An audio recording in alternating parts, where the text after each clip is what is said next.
Bonjour à tous, j'espère que vous allez bien. On se retrouve aujourd'hui du coup pour une mise à jour du plan concernant les terres. Alors là, bah vraiment en fait tout se passe bien, c'est-à-dire que bon, là je vais faire une rétrospective par rapport à la dernière fois. On va voir qu'on n'est pas vraiment allé chercher les TP de retracement d'extension de C qu'on devait avoir, mais finalement vous allez voir, ça nous arrange.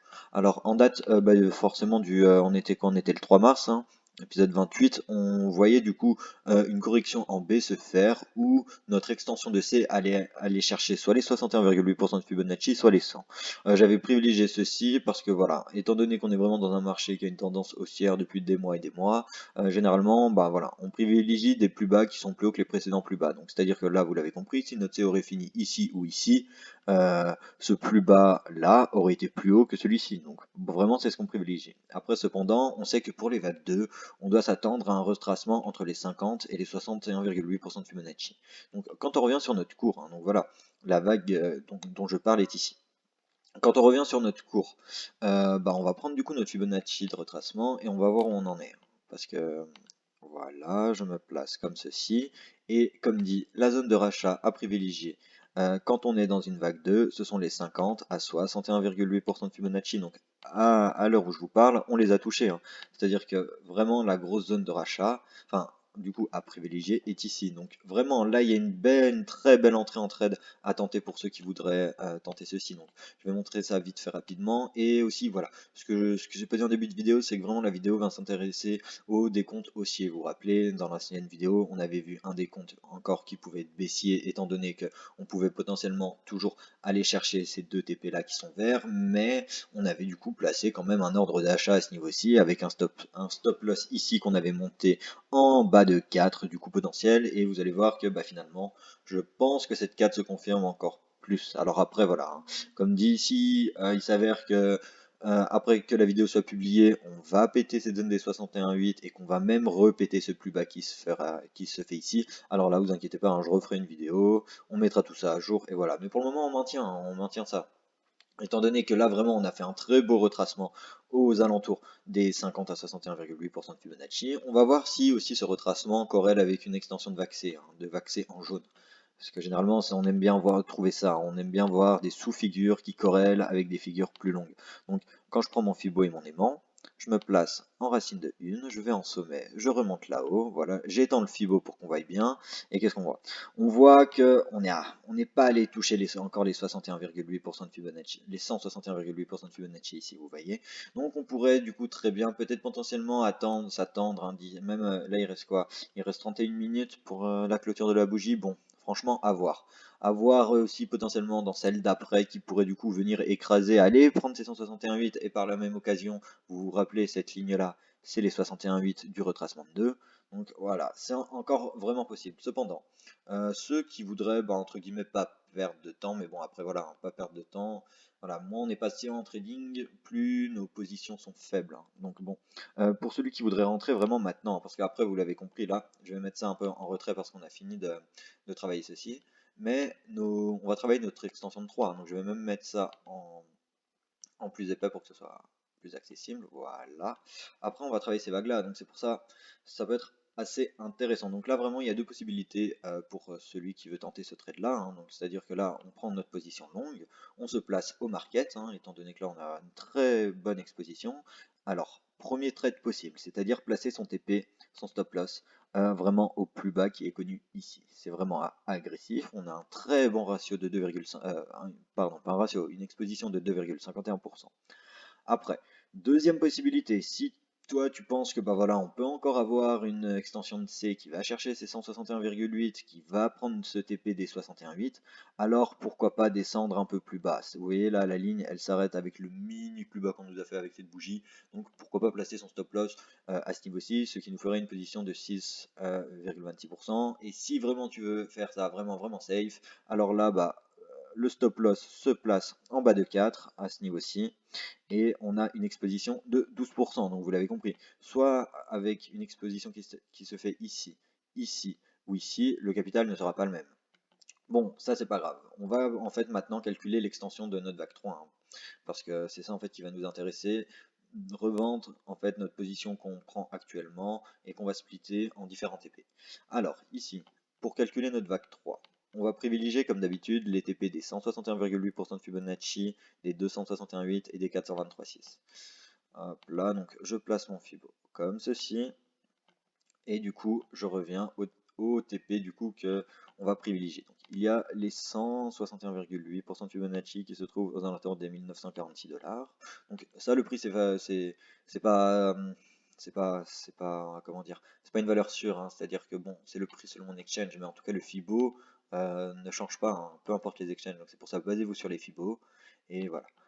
Du coup, deuxième TP se trouve aux alentours des 2258 $. Et enfin, dernier TP, comme j'ai dit, au 423,6 qui se trouve à ce niveau-ci. Après, il se peut qu'on se trompe. Étant donné que voilà, on ne peut pas lire l'avenir, on peut juste essayer de mettre en place un décompte cohérent pour avoir, bah voilà, comme dit, hein, un plan assez qui tient la route, hein. Étant donné qu'on a une très faible chance statistique que des vagues 3 arrivent au 100% de Fibonacci, c'est pour ça que moi je vais privilégier du coup mon TP de sécurité à ce niveau-ci et pas au 61,8. Par contre, si on serait dans une extension de vague 5, là je mettrais mon TP de sécu au 61,8. Mais voilà, c'est pour ça que là pour la 5, pour la 3, étant donné que voilà, on doit avoir moins de 10%, il me semble, de chance statistique de tomber à ce niveau-ci. Bon, voilà, c'est pour ça que je mets mon TP de sécu ici. Donc maintenant, on va regarder, ouais, bah c'est tout bon, voilà. Donc vous l'avez compris, la note vague 3, elle peut soit se terminer au 161,8, au 261,8, et si vraiment on est dans une teneur vraiment énorme, alors là on va chercher les 423,6, mais là je vous raconte même pas l'extension qu'on pourrait avoir par la suite, hein. Ce serait juste fou. Bon, nous on va partir quand même d'un point de vue assez, entre guillemets, pas cohérent, mais je veux dire le plus, comme dit à chaque fois, pessimiste possible, pour après par la suite adapter ses TP et les redéplacer s'il le faut. Bon, partant de ce principe que notre 3 se finit au 161,8% de Fibonacci, on va avoir un retracement de 4 classique, étant donné que vous vous rappelez, la 2 ici est classique. Donc, pour trouver son retracement de 4, on va se placer à ce niveau-ci, on va descendre en bas de 2, et on va mettre ça à 4 au niveau des 38,2, hein, parce qu'on sait que c'est les retracements classiques pour les 4. Et après, bah, forcément par la suite, on va calculer notre extension de 5. Donc comme d'habitude, hein, c'est des extensions, des calculs théoriques qu'il faudra du coup par la suite ajuster avec les réels plus bas que nous aura fait le cours. Mais c'est vraiment pour nous donner une idée. Donc ici, je place mon Fibo comme ceci, je monte en 1, je descends en racine de 4, et les TP de note 5 sont, je le rappelle, les 100%, les 161,8 et les 261,8. Donc pareil, la même chose, je vais symboliser ceci avec des rectangles un peu plus gros, hein, pour qu'on comprenne que c'est notre vague 5. Et, voilà, donc hop là, comme ceci. Et le dernier TP du coup pour la 5 au 261, oula, au 261,8% de Fibonacci.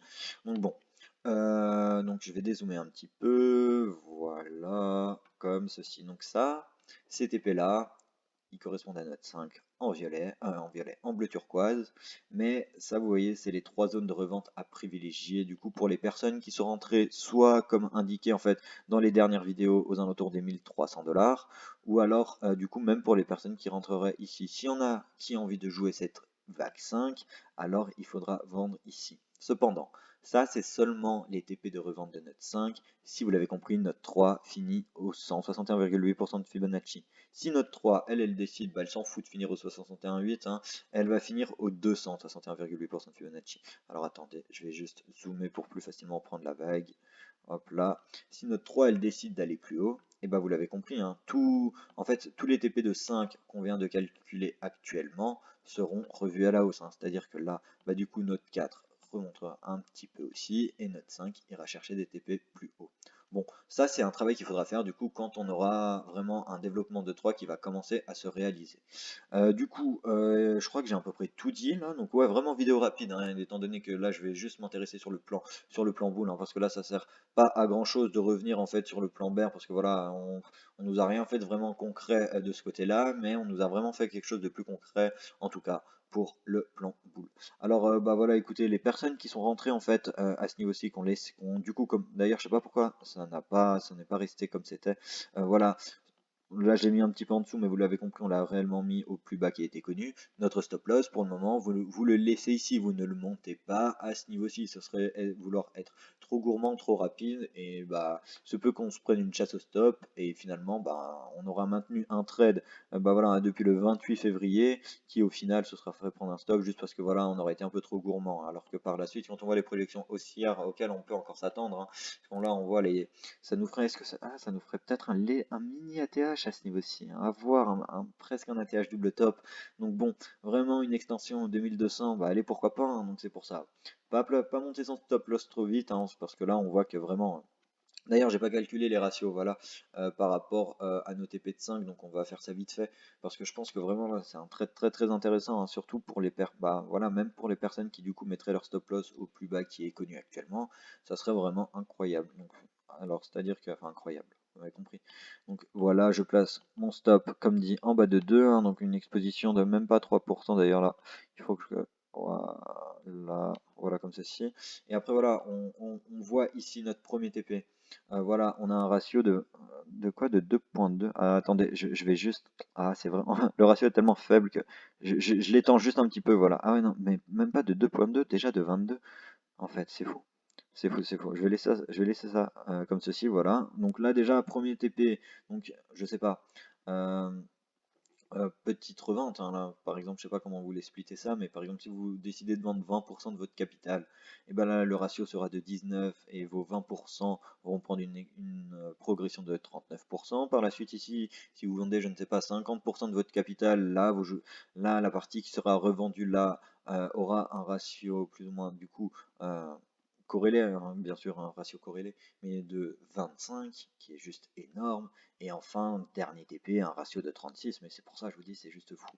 C'est juste fou. Donc même voilà, si on prend l'exposition la plus énorme, enfin pas la plus énorme, mais la plus grosse qu'on pourrait avoir à ce niveau-ci, c'est-à-dire en mettant notre stop loss en bas de notre grosse VAT4 en blanc, on regarde, hein, la première TP, on a un ratio de 3,34, donc déjà ça c'est propre. Deuxième TP, on a un ratio de 4,5. Et enfin, dernier TP, un ratio supérieur à 6, donc ça reste super intéressant, hein. Vous voyez, même, même avec une exposition de, comme dit, de 10 à 12%, ça reste super intéressant. Bon, mais écoutez, là je pense que j'aurais vraiment tout dit, en tout cas en ce qui concerne le plan haussier. Alors bon, bah là on va pas du coup se précipiter, hein. On va attendre de voir ce que nous fait le cours dans la journée, voire dans la nuit ou même demain. Et du coup, comme dit, hein, si on voit que bah je sais pas, on va péter ce bas de 4, alors là, bah c'est pas grave, je réadapterai le plan et du coup je republierai une vidéo. Bon, je pense que j'aurai tout dit. J'espère que la vidéo aura été. Cette fois-ci, elle n'aura pas été vraiment longue. Et puis, bah, du coup, on se retrouve très vite. Bah, je l'espère. Ciao.